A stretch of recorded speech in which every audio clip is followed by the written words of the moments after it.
Curve AMOLED ডিসপ্লের সাথে Dimensity 7050 প্রসেসরের সাথে 8GB র্যাম দিয়ে আপনার 64 মেগাপিক্সেলের বেস্ট ক্যামেরা সেটআপের সাথে নতুন এই স্মার্টফোনটি আসতে চলছে কিন্তু আপনার বাজেট সেগমেন্টের ভিতরে।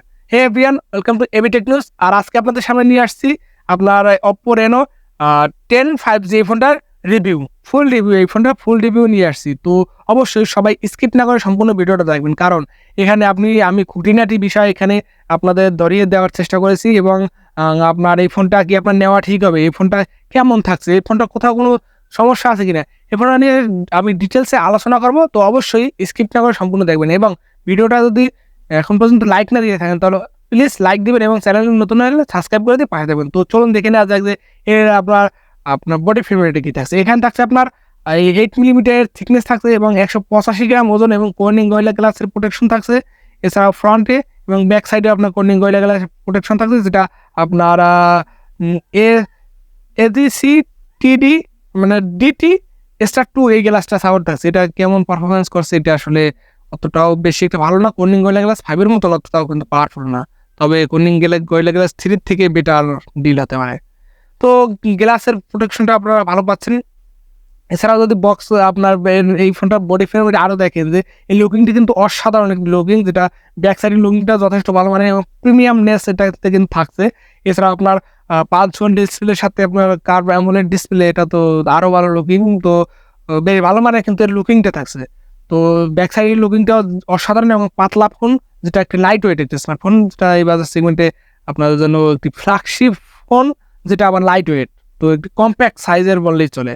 এছাড়াও আপনার যদি দেখেন যে ডিসপ্লেটা আমি বললাম যে 120 হার্জের অ্যামোলেড ডিসপ্লে, যেটা কার্ভ ডিসপ্লে, যেটার আর আপনার সাইজ আছে 6.7 ইঞ্চি ডিসপ্লে, যেটা 89.6% স্ক্রিন টু বডি রেশিও, 102412 পিক্সেলের 20:9 aspect ratio, 394 PPI density display, যেটা one of the best display, যেটা 950 নিটস পিক ব্রাইটনেস এবং 500 নিটস টাইপ ব্রাইটনেস এবং 800 নিটস HBM ব্রাইটনেস। তো ওভারঅল কিন্তু ব্রাইটনেসের মামলায় কিন্তু বেশ ভালো মানে থাকবে। এছাড়াও আপনার AGC-DT স্টার 2 এর প্রোটেকশন থাকছে ফ্রন্ট সাইডে, তো বেশ ভালো মানের একটি ডিসপ্লে। এই ডিসপ্লেটা নিয়ে কোনো কমপ্লেন নাই, এই বাজার সেগমেন্টে one of the best display বললেই চলে, কারণ এখানে এর থেকে ভালো ব্রাইটনেসের ডিসপ্লে পাবেন, তবে এখানে অ্যামোলেড ডিসপ্লে, যেটা কার্ভ ডিসপ্লে এবং এত ভালো কোয়ালিটির প্রিমিয়ামনেসের একটি ডিসপ্লে, যেটা কিন্তু এই বাজার সেগমেন্টে আরও কোনো পাবেন না, কারণ পাতলা একটি ফোন যেটাতে কার্ভ ডিসপ্লে থাকায় আপনাদের মানে ফোনটা একদম কার্ভ মানে একদম মানে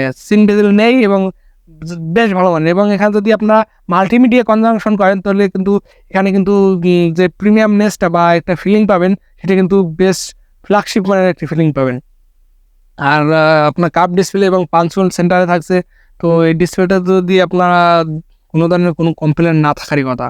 এছাড়াও যদি দেখেন যে পারফরমেন্সে থাকছে Android 13 এবং ColorOS 13.1 থাকছে, আর এইতে কিন্তু কোনো ধরনের বাগ ভালোদের দেখা পাবেন না, কারণ এখানে এখন যদি দেখেন যে আপনার এই অপারেটিং সিস্টেমের বেলায় যদি দেখেন যে আপনার স্যামসাংয়ের পরে কিন্তু আপনার এই Oppo বা রিয়েলমি, তারপর OnePlus এদের ইউআই থাকছে, তো এতে তিনটাও ইউআই কিন্তু সেম ইউআই, তো এটা নিয়ে কোনো ধরনের কোনো প্যারা খাইতে হবে না আপনাদের। এছাড়াও যদি দেখেন যে এখানে চিপসেট হিসেবে থাকছে মিডিয়াটেকের Dimensity 7050, যেটা চিপসেট 6nm আর্কিটেকচার উপর বিল্ড করা প্রসেসর, যেটা বেশ ভালো মানের প্রসেসর। আর এই প্রসেসরটা কিন্তু আপনার গ্রাফিক্স সেকশন থাকছে আপনার 6G68 এবং MC4 এর জিপিইউ থাকছে, যেটা এই বাজার সেগমেন্টে কিন্তু বেশ ভালো মানের প্রসেসর, যেটা Dimensity 1080 থেকে বেটার পারফরমেন্স করে। তো ভালো প্রসেসর, এখানে 5.5 লাখের মতো এর আন্তত বেস প্রাইস করে থাকছে, তো এইটা কিন্তু এই বাজার সেগমেন্টে মানে ঠিকঠাক প্রসেসর বললেই চলে। এছাড়া এখানে যদি আপনার PUBG, free fire, Fortnite, COD সকল গেমগুলো আপনারা রান করতে চান, তো এভারেজ 60 FPS এর কাছাকাছিতে আপনারা এই ফোনটাতে গেমিংয়ের এক্সপিরিয়েন্স পেয়ে যাবেন। তো এখানে গেমিং কিন্তু আপনাদের ভালো হবে, কারণ Dimensity 7050 প্রসেসরটা গেমিং সেন্ট্রিক প্রসেসর বললেও চলে এবং ডেল্টা স্ক্রিনের জন্য ভালো প্রসেসর বললে চলে। তো ওভারঅল এটি একটি অলরাউন্ডার আপনার প্রসেসর, তো এবার সেগমেন্টে কিন্তু একটি সেরা প্রসেসর হতে পারে আপনার জন্য। এর থেকে কিন্তু আপনারা 8 Gen 1ও পেয়ে যাবেন, এবার সেগমেন্টের ভিতরে পেয়ে যেতে পারেন, তো তার থেকে কিন্তু খারাপ হবে না এই প্রসেসরটা, এই প্রসেসরটা এই বাজার সেগমেন্টে। এছাড়া 8GB 128GB এবং 8GB 6GB দুইটা র্যাম রম ভেরিয়েন্টের সাথে পেয়ে যাবেন। এছাড়াও LPDDR4X টাইপের র্যাম থাকছে। এছাড়াও আপনার UFS 3.1 এর স্টোরেজ টাইপ থাকবে এবং মাইক্রো SDR স্লট আপনারা পাবেন না। তো এই ছিল র্যাম রম। এছাড়াও এখানে ভার্চুয়াল র্যামের সাপোর্ট পাবেন 8 GB পর্যন্ত সর্বোচ্চ। তো ওভারঅল দিক পারফরমেন্সের বেলায় আমরা ঠিকঠাক পেয়ে গেছি।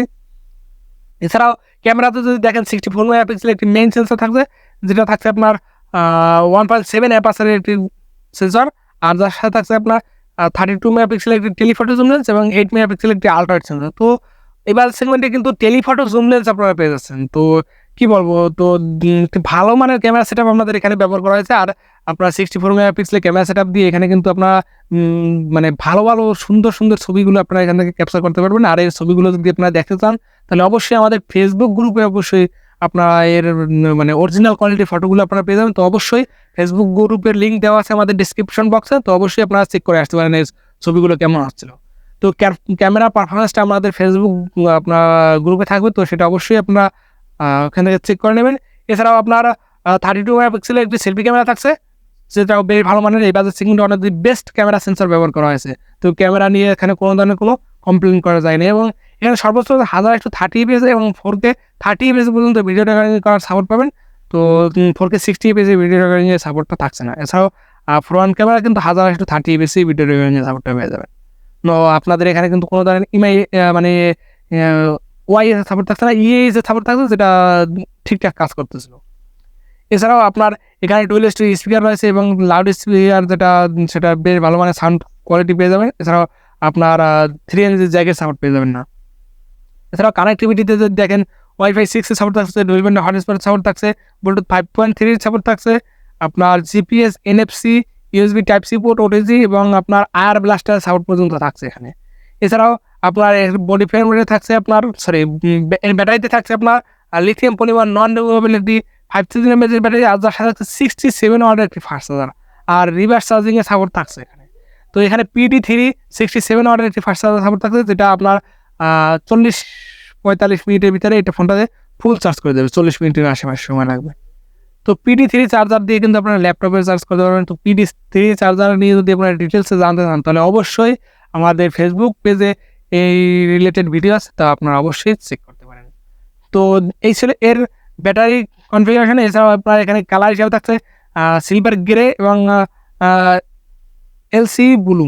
তো এর মডেল নাম্বার থাকছে CPH25 আপনার 31 এর মডেল নাম্বার থাকছে। তো এই বাজেট সেগমেন্টে এই ফোনটা কিন্তু one of the best clear phone হতে পারে, বাজেট ক্লিয়ার ফোন হতে পারে। কারণ এই বাজেটটা হচ্ছে আপনার 40 থেকে 45,000 টাকা বাজেট সেগমেন্ট। এটা বাংলাদেশে অফিসিয়ালি লঞ্চ করা হবে 45,000 টাকার আশেপাশে, এবং আনঅফিসিয়ালি আপনার 45,000 টাকা বাজেট সেগমেন্টে প্রথমে দেখতে পাবেন, তারপরে কিন্তু আস্তে আস্তে ডাউন করবে, যেটা 38-40 এর কাছাকাছিতে কিন্তু থাকবে। তো এই 38 বা 40,000 টাকা বাজেট সেগমেন্টে কেমন হবে এই ফোনটি? তো আমার ওপিনিয়ন হচ্ছে এই ফোনটি যদি আপনি একটা কার্ভ ডিসপ্লে ফোন চান এবং আপনার একটা ভালো লুকিং এর এবং আপনার একটি বেস্ট ক্যামেরা সেটআপের একটি ফোন এবং একটি ডেলি ইউজের জন্য বেস্ট ভালো ফোন, ওভারঅল একটি অলরাউন্ডার ফোন যদি আপনি খুঁজে থাকেন, তাহলে কিন্তু এই ফোনটা আপনি অনায়াসে পারচেজ করতে পারেন 40,000 টাকা বাজেট দিয়ে। তো 40,000 টাকা বাজেটের বেশি যদি দিয়ে পারচেজ করা প্রয়োজন হয় তাহলে কিন্তু ওভার প্রাইসড ফোন হবে। কারণ এটা ইন্ডিয়াতে আপনাদের 33,000 টাকায় এই ফোনটা অফিসিয়ালি লঞ্চ করা হয়েছে, যেটা বাংলাদেশে আপনার 33 আর ধরেন মনে করেন যে 5-7 হাজার টাকা বাড়িয়ে 40-42 হাজার টাকা বাজেট সেগমেন্টে পারচেজ করা যায়। তো তার থেকে বেশি হলে কিন্তু এই ফোনটা পারচেজ করার মতন না। তো অবশ্যই আমার ওপিনিয়নটা আপনারা বুঝতে পারছেন, এবং আপনাদের কারা এই ফোনটা পারচেজ করবে অবশ্যই কমেন্ট করে জানাবেন, এবং নেক্সটে কোন ফোনের রিভিউ দেখছেন সেটা অবশ্যই কমেন্ট করে জানাবেন। তো আশা করি সবাই ভালো থাকবেন, সুস্থ থাকবেন। দেখা হচ্ছে নেক্সট ভিডিও।